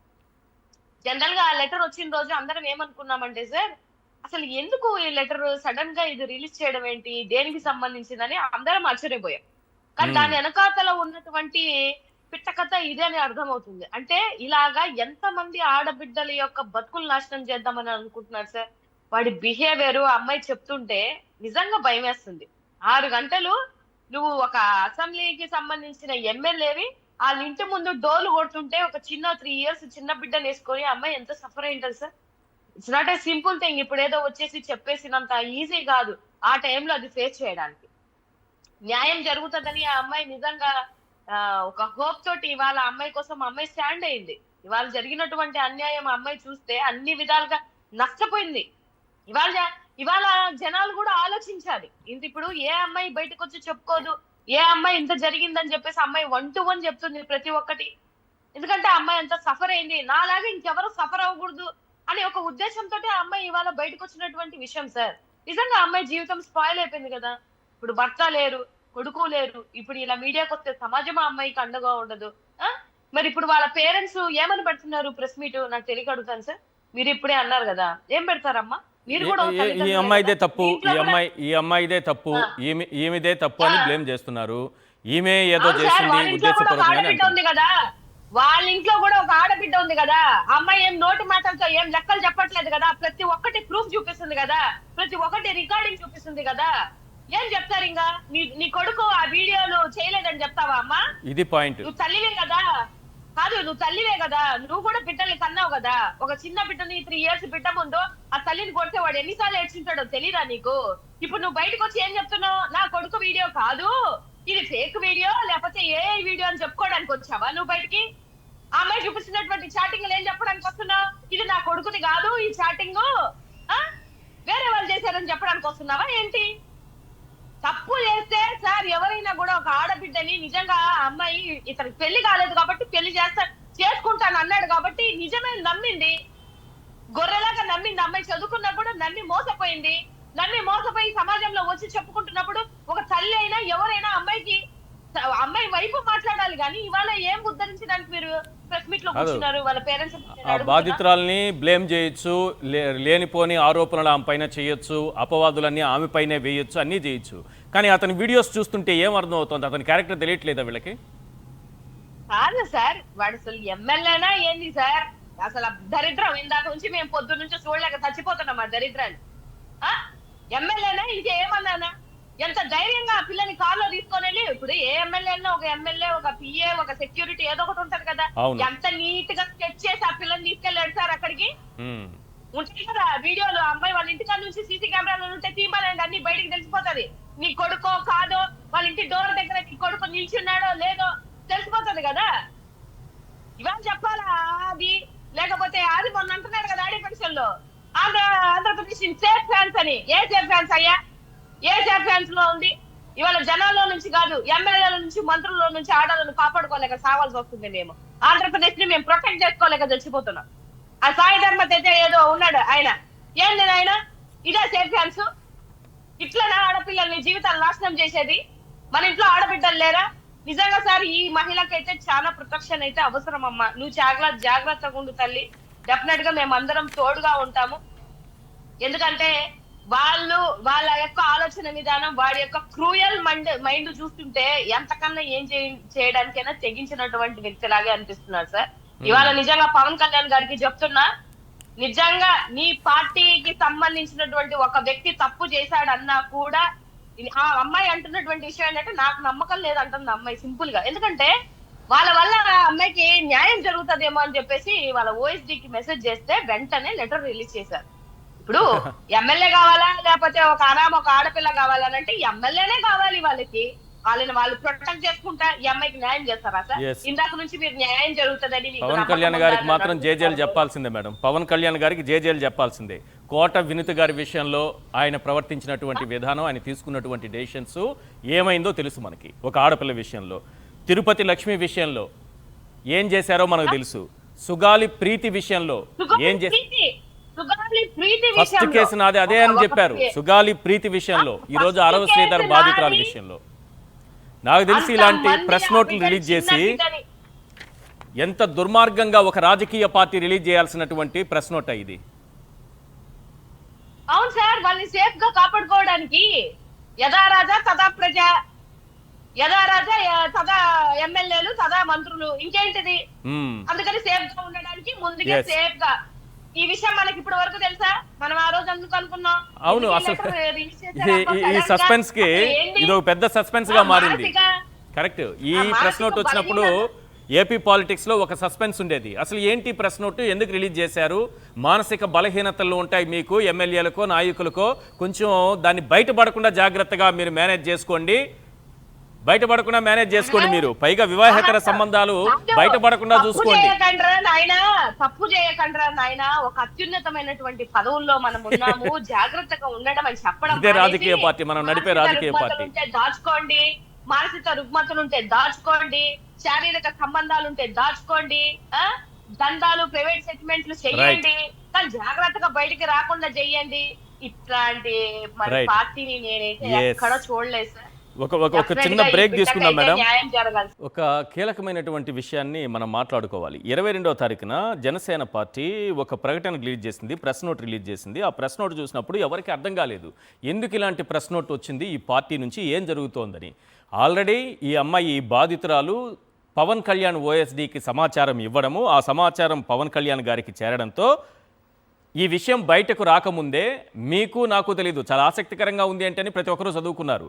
ఇందులో వాళ్ళు మానసిక బలహీనతల్ని ఉంటాయి, మీకు ఉంటే ఉన్నాయి, జాగ్రత్తగా ఉండండి, వివాహేతర సంబంధాలను కూడా బయటకు తెచ్చి రాజకీయం చేయాలనుకుంటున్నారు, అంటే మీరు బయటకు రాకుండా చేసుకోండి వివాహేతర సంబంధాలు, మీ మానసిక బలహీనతలు కూడా కంటిన్యూ చేసుకోండి, బట్ బయటకు మాత్రం రాకూడదు, ఇది జాగ్రత్తగా ఉండండి అని ఒక మెసేజ్ ఒకటి తన పార్టీ నాయకులకు ఇచ్చినట్టుగా ఈ ప్రెస్ నోట్ ద్వారా మనకు అర్థమవుతుంది. లక్ష్మి గారు, ఇంత కుట్ర పార్టీనే చేస్తోంది. ఈ విషయం ఏంటంటే ఎవరో ఎమ్మెల్యే చేసిన కుట్ర కాదు, ఇది ఎమ్మెల్యే చేసిన తప్పు మాత్రమే కాదు, ఒక పార్టీనే కుట్ర చేస్తోంది. 22వ తారీఖునే వీళ్ళు ప్రెస్ నోట్ రిలీజ్ చేసేశారు అసలు విషయం బయటపడకుండా. ఇప్పుడు ముఖ్యంగా ఈ అరవ శ్రీధర్ గారిని బర్తరఫ్ చేయాలనా లేదా, వీళ్ళైతే ఏ యాక్షన్ తీసుకునేటట్టు కనబడట్లేదు. సార్, ముఖ్యంగా ఫస్ట్ బాధితురాలికి ఆ మహిళకి నేను చెప్తున్నాను, ధైర్యంగా ఉండండి అమ్మా, మీరు బయటికి వచ్చి ఇంత గట్టిగా పోరాటం చేస్తున్నారు, మీరు నిజంగా మిగిలిన ఎవరైతే శ్రీధర్ వల్ల ఎవరైతే బాధితురాలు, ఆ కీచకుడు, ఆ కామందుడి వల్ల ఎవరైతే బాధితురాళ్ళు ఉన్నారో వారందరికీ కూడా మీరు ఇన్స్పిరేషన్ గా నిలబడ్డారు. తప్పకుండా మీకు న్యాయం జరగాలని కోరుకుంటాం. ఎందుకంటే ముఖ్యంగా మీరు చేసిన ప్రయత్నం, ఒక మహిళ, చదువుకున్న మహిళ, ఇలాంటి కీచకులు, కామాంధులు, రాజకీయ నాయకులు, ఎమ్మెల్యేల స్థానంలో ఉండి మరి ఇంత దారుణంగా బెదిరింపులకు పాల్పడి మిమ్మల్ని, మీ జీవితాన్ని, మీ కుటుంబంలో మీకు కలతలు, మీ కుటుంబ జీవితంలో కూడా కలహాలు సృష్టించటము, మిమ్మల్ని కుటుంబానికి దూరం చేయటం అన్నది ఒక రాజకీయ నాయకుడు, ఒక ప్రజాప్రతినిధి చేయాల్సిన పని కాదు. ముఖ్యంగా నేనైతే అరవ శ్రీధర్ వల్ల ఇంకా ఎంతమంది బాధితులు ఉన్నారో అందరూ కూడా బయటికి రావాలని, వారందరూ గట్టిగా ఇలాంటి నాయకులను తరిమి కొట్టేలాగా ముందుకొచ్చి ధైర్యంగా నిలబడాలని కోరుకుంటూ, బాధితురాలికి ఆ మహిళకు ధైర్యంగా ఉండాలని, ఆవిడకు మనోనిబ్బరము, అదే విధంగా ఆ ధైర్యము కలిగి ఉండాలని, ఎక్కడా కూడా ఎటువంటి పరిస్థితుల్లో కూడా మీరు మీ ధైర్యాన్ని కోల్పోవద్దండి, మీ ఆత్మస్థైర్యాన్ని కోల్పోవద్దని నేను చెప్తూ, ముఖ్యంగా చెప్పాలంటే ఇప్పుడే మీరు అన్నారు జనసేన ఈ అరవ శ్రీధర్ మీద ఎలాంటి యాక్షన్ తీసుకోవాలంటారు? ఒక ముఖ్యంగా చెప్పాలంటే మహిళా శిశు సంక్షేమ శాఖకు ఒక మినిస్టర్ ఏమో ఉమెన్ గుమ్మడి సంధ్యారాణి, ఇక్కడేమో హోమ్ మినిస్టర్, ఈ రాష్ట్రానికి హోమ్ మినిస్టరు ఒక మహిళ వంగలపూడి అనిత. మరి ఈ వంగలపూడి అనిత గాని, గుమ్మడి సంధ్యారాణి గాని మహిళల మీద ఇంత దారుణమైన ఘటన వాళ్ళ కూటమి ప్రభుత్వంలో ఉన్నటువంటి ఒక ఎమ్మెల్యే చేసినప్పుడు ఇంత సమయం గడిచిపోతున్నా సరే ఆ బాధితురాలు బయటికి వచ్చి అతని యొక్క అసభ్యకరమైనటువంటి ఆ చేష్టలు, ఆ వీడియోలు నిజంగా అసహ్యం పుడుతుంది. ఆ వీడియోలు చూస్తుంటే కూడా అంత దారుణంగా ఉంటే వీళ్ళిద్దరూ ఇంతవరకు బయటకు వచ్చి స్పందించిన పాపాన పోలేదు. ముఖ్యంగా బాధితురాలు మరి పవన్ కళ్యాణ్ గారి శాఖలో పనిచేస్తుందండి. ఈశ్వర్ గారు ఇక్కడ గమనించాలి. అలాంటి మరి తన శాఖలో పనిచేస్తున్నటువంటి ఒక ప్రభుత్వ ఉద్యోగి పట్ల ఇంతవరకు పవన్ కళ్యాణ్ గారు స్పందించకపోవటం, ఓఎస్డి వరకు చేరిన అంశాన్ని మరి ఓఎస్డి గారు పవన్ కళ్యాణ్ గారికి చెప్పకుండానే ఉంటారా? చెప్తారు. చెప్పిన తరువాతే జనసేన నుంచి ఒక లేఖ రిలీజ్ అయ్యింది, ఒక బహిరంగ లేఖ రిలీజ్ అయ్యింది అఫీషియల్ గా అన్న విషయము ఇప్పుడు ఎవరైతే ఈ బాధితురాలు చెప్తూ ఉంటేనే ఇప్పుడు తెలుస్తోంది. నిజంగా ఆశ్చర్యపోయాము. ఒక పార్టీ, ఒక రాజకీయ పార్టీ, ఒక అధికారంలో ఉన్న పార్టీ ఈ విధంగా బహిరంగంగా మీ మానసికమైనటువంటి బలహీనతలు ఉంటే మీరు దయచేసి బయటికి రాకుండా చూసుకోండి, మీ ఆర్థిక లావాదేవీలు ఏమన్నా ఉంటే బయటికి రాకుండా చూసుకోండి, ఏదో కుట్ర పన్నుతున్నారు. ఏంటండి కుట్ర పన్నేది? మీ ఎమ్మెల్యేకి అంటే జనసేన పార్టీ అధినేత పవన్ కళ్యాణ్ గారికి మేము ఒకటే చెప్తున్నాం, మీరు డిప్యూటీ సీఎం అండి, అది ప్రభుత్వంలో మీ శాఖలో మీ పార్టీలో ఒక ఎమ్మెల్యే ఇంత దారుణంగా అనేక మంది మహిళలను ఇంత మోసం చేసి వాళ్ళ జీవితాలతో చెలగాటం ఆడుతుంటే ఖచ్చితంగా చర్యలు తీసుకోవాలి. ఆనాడు ప్రతిపక్షంలో ఉన్నప్పుడు 30,000 మంది మహిళలు మిస్ అయిపోయారు ఈ రాష్ట్రంలో. ఎక్కడికో మరి హ్యూమన్ ట్రాఫికింగ్ జరిగిపోయింది అని రంకెలేసి కేకలేసిన ఈ పవన్ కళ్యాణ్ ఈ రోజు ముందుకొచ్చి బహిరంగ క్షమాపణ ఈ మహిళా లోకానికి చెప్పాలని కోరుకుంటున్నాం. ఒక ఒక మహిళ ఆవేదన. Yes. ఈ సాలూరు మినిస్టరు పిఏ వల్ల బాధితురాలు ఉన్నారు కదండి, ఆవిడైతే పాపం మహిళా శిశు సంక్షేమ శాఖలోనే పనిచేసేది. ఆమె మీద అత్యంత దారుణంగా ఆ శాఖలో పనిచేసే ఆ మినిస్టర్ పిఏ వేధింపులకు పాల్పడితే ఇంతవరకు అతని మీద చర్యలు లేవు. ఈ రోజు అనేక మంది బాధితులు, ఈ రోజు మన ఈ మహిళ కూడా ఈ రోజు బాధితురాలు. చర్యలు తీసుకోవాలి, తీసుకోకపోతే తప్పకుండా ఏ మహిళ కూడా వెనక్కి వెళ్లకుండా పోరాటం ముందుకు కొనసాగించాలి. చర్యలు తీసుకోకపోతే ఇంత దౌర్భాగ్యమైనటువంటి కాదు మేడం, ఒక దళిత మహిళ ప్రభుత్వం విషయంలో తప్పకుండా ప్రజలు మహిళలందరూ ఏకమవ్వాలి. ఇంతకుముందు గతంలో మహిళా సంఘాలు ఇమీడియట్ గా బయటకు వచ్చేవండి. ఇప్పుడు ఈ ప్రభుత్వం యొక్క చర్యలు చూసిన తర్వాత ప్రశ్నిస్తే కేసులు పెట్టి జైలుకు పంపిస్తున్నారు కాబట్టి మహిళా సంఘాలు కూడా ఈ రోజు బయటికి రావట్లేదండి. మహిళల మీద ఇంత దాడులు జరుగుతుంటే, ఇన్ని అత్యాచారాలు జరుగుతుంటే, బాలికలు పసిబిడ్డల మీద కూడా దాడులు జరుగుతుంటే, మరి ఇంత మహిళా సంఘాలు ఐత్వా కానివ్వండి, కమ్యూనిస్టులు కానీ వీళ్ళెవరు కూడా బయటికి రావట్లేదు. ఎవరు వచ్చినా కేసులు అవునండి, వీళ్ళు అందరూ అదే భయపడుతున్నారు. కేసులు పెడతారు, జైలుకు పంపిస్తారు, మనకెందుకు అన్న ధోరణి. ఇది తప్పండి. ఇలా ఉంటే ప్రజాస్వామ్యంలో మహిళ ఎక్కడ నిలబడగలదు, ఎక్కడ పని చెయ్యాలి, అసలు మహిళల యొక్క సాధికారత ఏమయ్యింది? నేను హోమ్ మినిస్టర్ అనిత గారికి ఒక సూచన చేయదలుచుకున్నానండి. ఆవిడ నిన్న రిపబ్లిక్ డే నాడు ఒక పోస్ట్ వేశారండి. ఆవిడ ఎంత హుందాతనం లేకోకుండా ఎంత చిల్లర పోస్ట్ చేశారంటే, జగన్ అంకుల్ అంటూ ఒక ఎడిటింగ్ ఫోటో ఒకటి పెట్టి జగన్మోహన్ రెడ్డి గారిది, అంకుల్ ఎక్కడున్నారు జగన్ అంకుల్ అంటే, ఆ రోజు గతంలో అనిత గారు అడిగేవారు అమ్మ అంటే నీకు అమ్మ ఎలా అయ్యారు భారతమ్మ గారు అన్నారు. ఈ రోజు నేను జగన్మోహన్ రెడ్డి గారు అంకుల్ అంటే మరి అంకుల్ ఎలా అయ్యారు అనిత గారికి అనేది ఆవిడే. నేను అనిత గారిని వాళ్ళ క్యారెక్టర్ అదే కావచ్చు, మీరు వాళ్ళని అట్లాంటి క్వశ్చన్స్ చేయకండి. ఉండొచ్చండి. హోందాతనంగా ఒక హోమ్ మినిస్టర్ అయ్యండి, హోందాతనం మర్చిపోయి హుందాగా ప్రవర్తించాల్సిన స్థానంలో ఉండవలసినటువంటి హోమ్ మినిస్టరు ఇంత నిస్సిగ్గుగా కాస్త కూడా తన గౌరవానికి సంబంధించింది కూడా పక్కన పెట్టి సోషల్ మీడియాలో ప్రతిపక్ష పార్టీని, మాజీ ముఖ్యమంత్రి గారిని తిట్టడమే ధ్యేయంగా పెట్టుకున్నా. ఈ రోజు నేను ఆమెకు చెప్తున్నా, మీరు ఇట్లాంటి బాధిత మహిళలు ఉన్నారు, ఇలాంటి ఎన్నో మహిళల మీద జరుగుతున్నట్టు ఆకృత్యాల మీద పోస్ట్ చేయండి సోషల్ మీడియాలో, మీకు మైలేజ్ వస్తుంది, మీకు తప్పకుండా ఇంకా మంచి పేరు వస్తుంది. రాబోయే రోజుల్లో ఒక రాజకీయ నాయకురాలిగా, మంచి రాజకీయ నాయకురాలిగా, మంచి హోమ్ మినిస్టర్ గా మీరు పేరు తెచ్చుకుంటారు. అంతేగాని ఇంత చిల్లర పోస్టులు వేస్తూ టైం పాస్ చేసే హోమ్ మినిస్టర్, ఏకైక హోమ్ మినిస్టర్ ఉన్నారండి. బాధిత మహిళ బిడ్డను కూడా బెదిరింపులకు దిగారు అంటే తప్పకుండా చాలా పెద్ద అఫెన్స్ అవుతుంది. ఖచ్చితంగా అతనికి 10 సంవత్సరాలు, 20 సంవత్సరాలు లేదా యావజ్జీవ కారాగార శిక్ష పడే అంత అఫెన్స్ చేశాడు అతను. కాబట్టి దీన్ని తప్పకుండా పోలీసు వ్యవస్థ. మేడం మీరు చెప్పండి, మీరు మహిళా కమిషన్ ఏమన్నా అప్రోచ్ అయ్యారా, లేకపోతే వాళ్ళే మీకు కాంటాక్ట్ చేశారా? ఏమన్నా జరిగిందా? మహిళా కమిషన్ నుంచి మీకు ఏదైనా కాల్ వచ్చిందా? లేదండి, నేనే అప్రోచ్ అయ్యాను మహిళా కమిషన్కి, విమెన్ కమిషన్కి. ఎప్పుడు? వాళ్ళు కాల్ చేయడం జరిగింది నాకు. ఓకే. విషయం వివరంగా అడిగారు నన్ను. ఓకే. నేను క్లారిటీగా చెప్పాను. వాళ్ళు నాకు న్యాయం జరిగేలా చూస్తాను అనేసి చెప్పడం జరిగింది. ఓహో, చూస్తాను అనేసారి. అయిపోయింది, వాళ్ళ బాధ్యత అక్కడ అయిపోయింది అనుకుంటున్నారా? ఏమైనా యాక్షన్ కనిపిస్తోందా? పోనీ మీరేం చేయాలనుకుంటున్నారో చెప్పండి మేడం. వాట్ నెక్స్ట్ అంటే ఏం చేస్తారు, ఏం చేయాలనుకుంటున్నారు? మేము అతన్ని కాంటాక్ట్ అవుతాము, వాట్ ఈస్ వాట్ అనేది తెలుసుకుంటాము అనేసి నాతో మాట్లాడడం జరిగిందండి. మీరేం చేయాలనుకుంటున్నారు? మీకు ఏ విధంగా న్యాయం జరుగుతుంది అనుకుంటున్నారు? నెక్స్ట్ ఎలా ప్రొసీడ్ అవ్వాలనుకుంటున్నారు?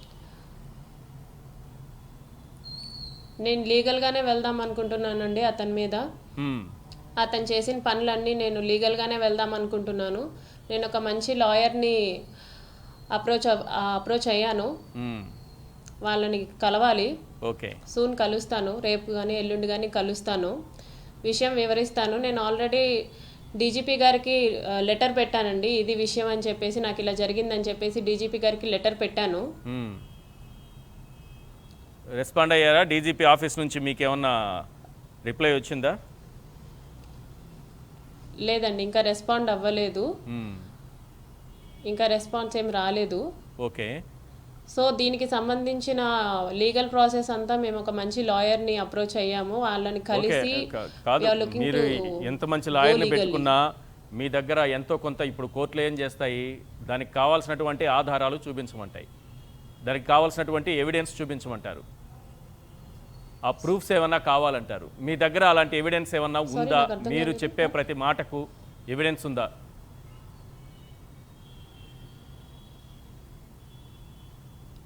నాకు అర్థం కాలేదండి. మీరు కోర్టుకు వెళితే ఎంత మంచి లాయర్ని పెట్టుకున్నా మీరు చెప్పే ప్రతి మాటకు ఎవిడెన్స్ అడుగుతుంది అక్కడ. కోర్టులో సాక్ష్యాధారాలే ఇంపార్టెంట్.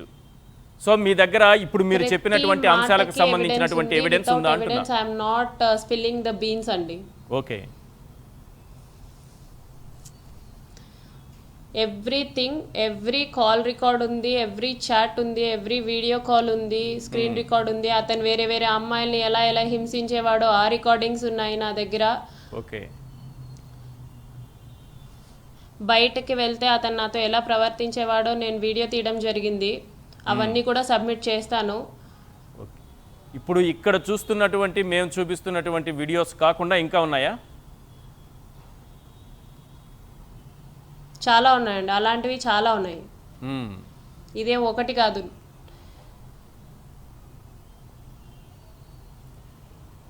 రైట్ మేడం, మీరు న్యాయస్థానంలో పోరాటం చేస్తామంటున్నారు. తప్పనిసరిగా మీకు న్యాయం జరగాలని కోరుకుంటున్నాం. ఎందుకంటే చట్టంని చేతుల్లో పెట్టుకొని మీపైనే అక్రమ కేసులు పెట్టినా సరే ఇప్పుడు న్యాయస్థానాలు అనేవి ఉన్నాయి. వాటిపైన ప్రజలకు ఇప్పటికీ నమ్మకం ఉంది. న్యాయస్థానాల్లో తప్పకుండా న్యాయం జరుగుతుంది.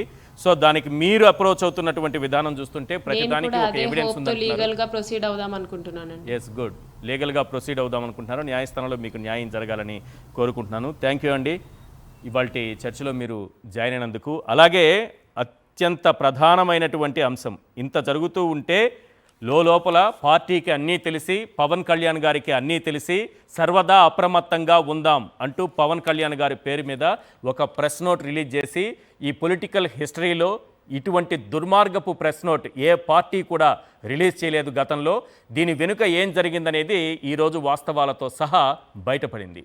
పవన్ కళ్యాణ్ గారికి ఈ విషయం తెలిసిన తర్వాతే మీరందరూ కూడా మీ మానసిక బలహీనతల్ని కొంచెం కంట్రోల్లో పెట్టుకొని బయటకు తెలియకుండా, బయట ప్రపంచానికి తెలియకుండా వివాహేతర సంబంధాల రచ్చను పార్టీపై కొందరు రుద్దాలని చూస్తున్నారు.